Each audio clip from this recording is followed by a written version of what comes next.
पुत्र जग्गू, मैं इस पेड़ की देवी हूँ। मैंने तुम्हारी मेहनत और निस्वार्थ भाव देखी है। तुमने मेरे बीज का बहुत देखभाल किया और हमेशा उसका सम्मान किया। अब मैं तुम्हें एक वरदान देना चाहती हूँ।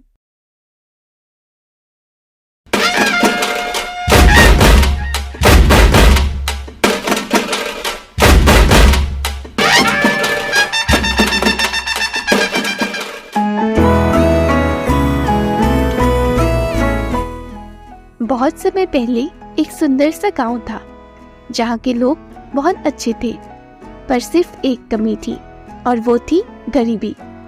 गरीबी की वजह से गांव वालों को कई बार भूखे पेट ही सोना पड़ता था। उस गांव में एक गरीब और मेहनती किसान रहता था जिसका नाम था जग्गू।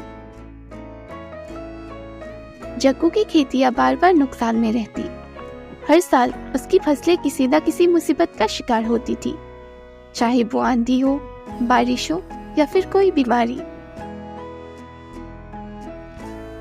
अपने गांव और परिवार की मुसीबतों को देख जग्गू का दिल हमेशा दुखी रहता था। एक दिन जग्गू के घर एक प्रसिद्ध ऋषि आए।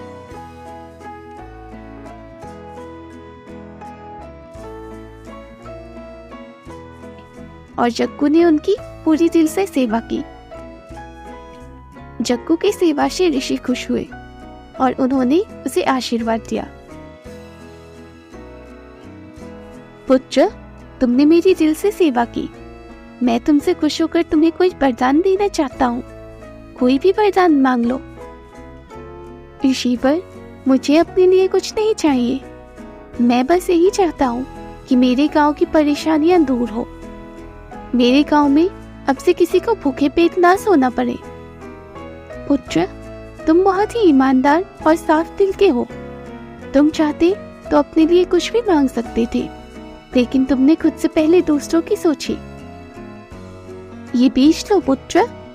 ये कोई आम बीज नहीं है, ये जादुई बीज है। अगर तुम इसे ढंग से बोओगे तो तुम और तुम्हारा गांव अमीर और खुशहाल बन सकता है।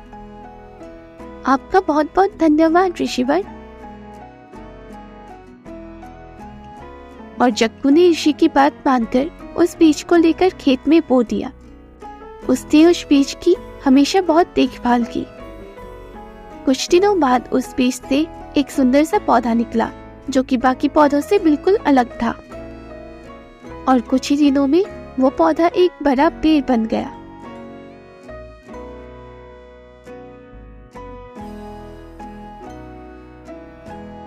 ये तो पौधे से बड़ा पेड़ भी बन गया, पर अब तक ना कोई चमत्कार हुआ, ना ही मेरे गांव में समृद्धि हुई। और वो मायूस होकर खेत से लौटने ही वाला था।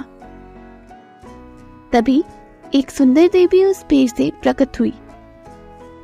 पुत्र जग्गू, मैं इस पेड़ की देवी हूँ। मैंने तुम्हारी मेहनत और निस्वार्थ भाव देखी है।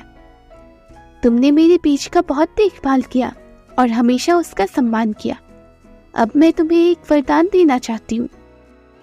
देवी, कृपया करके मेरे गांव के दुख और गरीबी को हमेशा के लिए मिटा दीजिए। ठीक है, ऐसा ही होगा।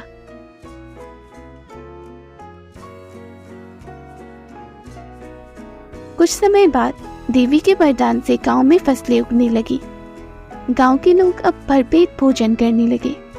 गांव में अब सब अमीर और खुश रहने लगे।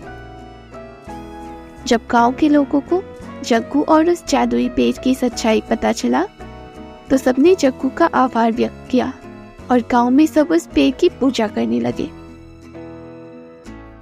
इस कहानी से हमें यही सीख मिलती है कि जो लोग दूसरों की मदद करते हैं, भगवान हमेशा उनकी मदद करते हैं। यदि कहानी पसंद आई तो वीडियो को लाइक, शेयर और चैनल को सब्सक्राइब जरूर करें। हर हर महादेव।